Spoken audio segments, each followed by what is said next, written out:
Hello friends, it's Carla back today with the 13 days of Halloween. Today is day 12 and it's also the Creepy Caravan Blog Hop. So the blog hop goes live Friday morning. This is actually going up Thursday evening, but I will link where you can find the blog post which coordinates with the blog hop and a small giveaway.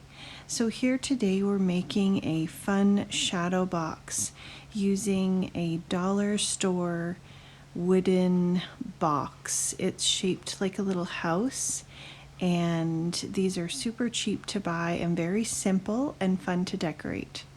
Now I have a box of older Tim Holtz distress stains, and a few of them have a change in color, but like I said, they are old. Now this one actually was frayed burlap, and it's changed to this really fun green. So even though it's not the frayed burlap color, it was still great to use. And I really enjoy using these stains on unfinished wood. It soaks into the wood beautifully and the colors show up really nicely. So I did check my colors on the side and just make sure that what they were before I put them on. And now I'm using a Studio Katia grid stencil and some Distress Oxide ink, and I'm just holding that on and inking onto the roof to create a pattern over that stain. And now we've got another stencil from Southern Ridge Trading Company, and I'm just using some Distress Oxide in Forest Moss over various areas of the stencil. And I'm doing both sides, but I'm just kind of skipping ahead because this was quite a long project, but I'm giving you an idea of the steps. And I edged each of the edges with the forest moss as well. This is an older Inkadinkadoo stamp. It's just a clear stamp. I didn't have a large block beside me, so I actually grabbed just one of my Cuttlebug cutting plates and used that to stamp on. Now when you are stamping on unfinished wood, you're definitely getting a different effect than you would stamping on a specific piece of paper. But I'm going for kind of a rustic look, so I'm okay with that. And I've got some black cherry embossing powder. It is an aroma powder from Emerald Creek, and it actually smelled like black cherry. And this one is the Emerald Creek Silver Dollar, and it's a beautiful fine detail silver powder. And this is just beautiful how it melts. It actually does look like a silvery web. So I put that on the top of the roof as well as that side and heated that with my heat gun. And now I'm going to try the embossing dauber to see if that helps just to lay down a little bit extra ink on the wood surface. And then I just emboss it with the black cherry again. And I've got some of the new rock candy embossing powder, and I'm using that Emboss It dauber, which is really great to put on embossing powders, especially if you're kind of just doing it in a globby area, which is what I wanted to do with this fun rock candy. This has a glitter chunky embossing powder that's produced by Emerald Creek and designed by Pam Bray, and it has lots of beautiful chunks in it, and I just wanted to get some layers there going so that I could really make this kind of fun almost blood effect from it. So I actually used some more of the embossing ink, and I'm just coating that and doing a few different layers, and you'll see it actually drip down onto the project, which was really fun. This is a great Christmas embossing powder, but I love that I've found a way to use it for Halloween as well. So I'm just grabbing one of these Tim Holtz little chipboard sentiment strips and added some of that rock candy to that as well. And now I'm taking some of the Tim Holtz wallpaper. I cut it to fit inside the little house, and I'm just edging it with some Distress Oxide ink. Here's a Halloween night collection from Wild Whisper. This is one of their new releases. Has some really great scrapbook paper in there, and I'm just gluing that onto the roof with the spider web print facing out. I decided I wanted a gold edge on this chipboard frame, which is from Tim Holtz as well, and so I'm using Emerald Creek gold doubloon powder. It's a fine gold powder, and I end up going around and embossing each edge twice just to give a really nice gold addition. And I did the same thing to the Found Objects chipboard. I have a little piece of ephemera from Tim Holtz, and I added that to the frame. And now I've got a chipboard web from Southern Ridge Trading Company that had previously been embossed with the Rita Bearcat powders from Emerald Creek. And I'm just adding in that little frame with the cat and the pumpkin, and grab some Distress crayons and some of the Tim Holtz paper dolls, and I'm adding some color to them. I really enjoy using these Distress crayons to add that color. It goes on easily, and then you can blend it in with some water and a paintbrush. So I'm just showing you how easy it is to scribble on.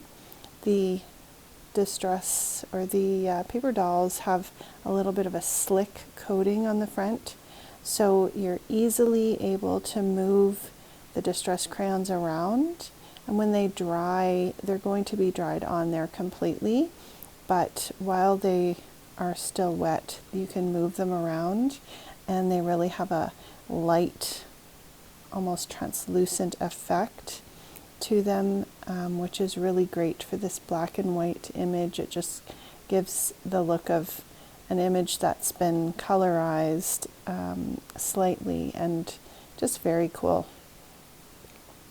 So I'm just taking the colors that I chose that I thought would work well with the project and adding those on and blending them into different areas. And I thought these two little girls, maybe they were sisters, were very cute and a little bit creepy, and so they would work perfect for this Halloween house.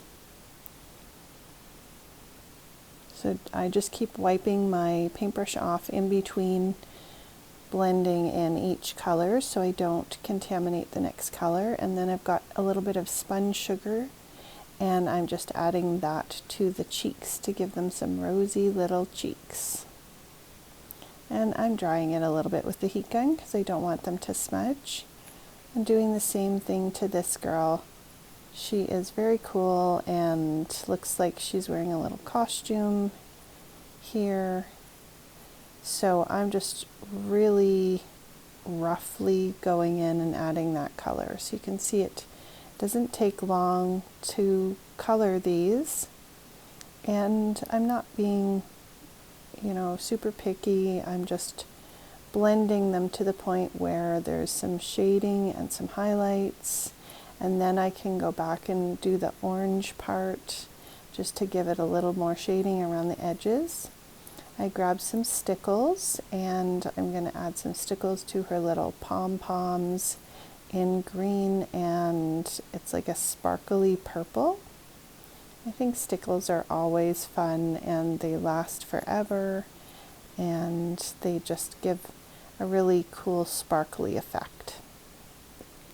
So here is a piece of ephemera with the spine and skeletal column, and then I thought the metal skull would look really cool sitting on top of that skeleton.